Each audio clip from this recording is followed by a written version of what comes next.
Hello again, I am Luke and you're watching Science of Victory. You asked tons of questions after our Heavy Tanks episode, and I can't leave them unanswered. Many of you wrote that you managed to win team battles using tanks we didn't recommend. Well, I touched on it in the episode, but I'll stress it again. Any tier 8 can be used for team battles if you're good enough. However, in a battle of equal skill, those tanks are usually superior for one reason or another. Nevertheless, today we will talk about the tier 8 tanks we didn't cover in the previous episode as you requested it. Slide from Navi will be our consultant as usual.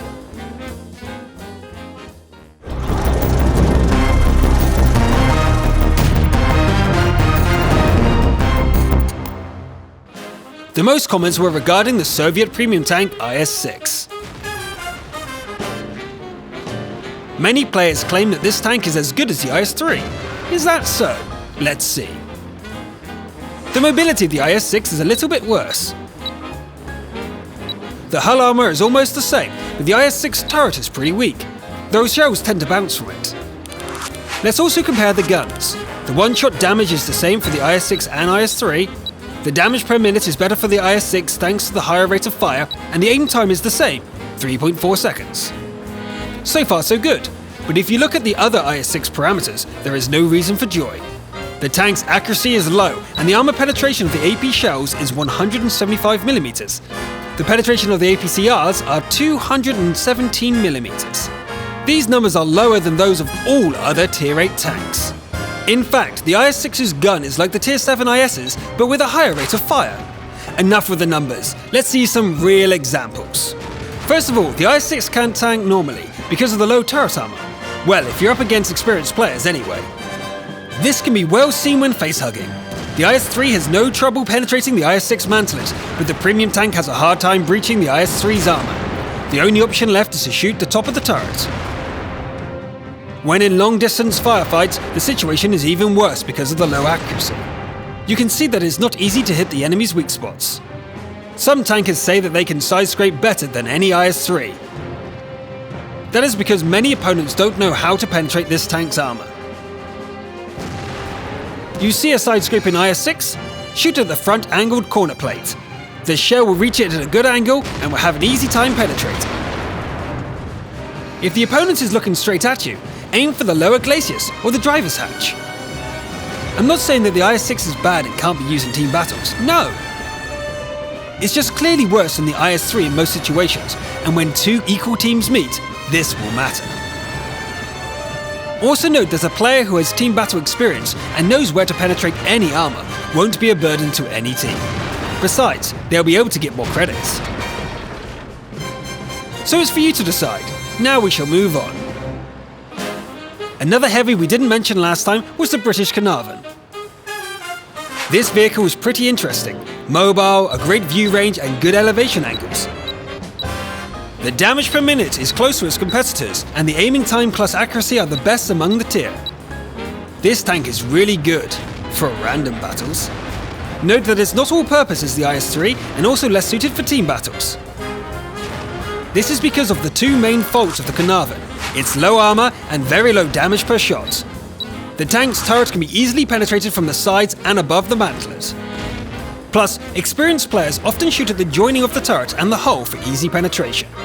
The lower glacis is also vulnerable, and the side and rear armor of the Kanava outmatches only the paper-thin AMX 5100. You won't be able to side-scrape in it. Not much to say about the damage. The maximum is 283 and the average is 230.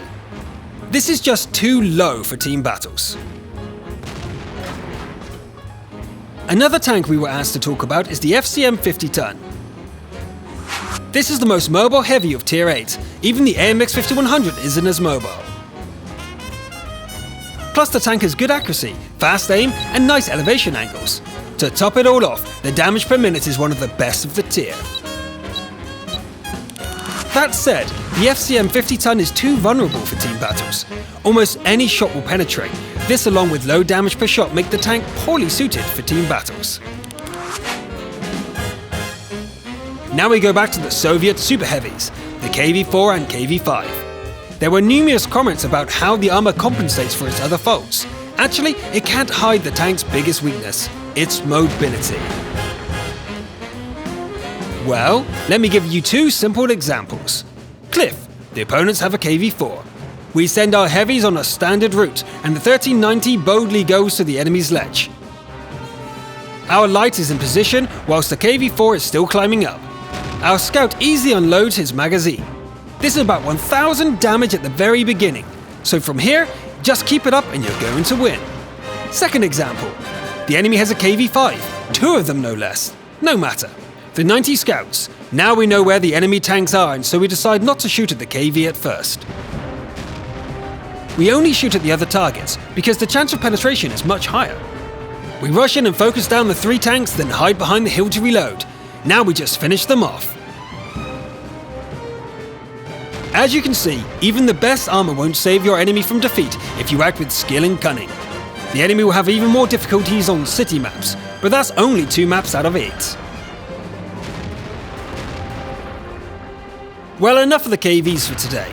Now we talk about the Chinese heavies. Many say that they're better than the IS-3. Let's review the details again. The 112 has good turret armor and a high max speed, but the acceleration is not so impressive.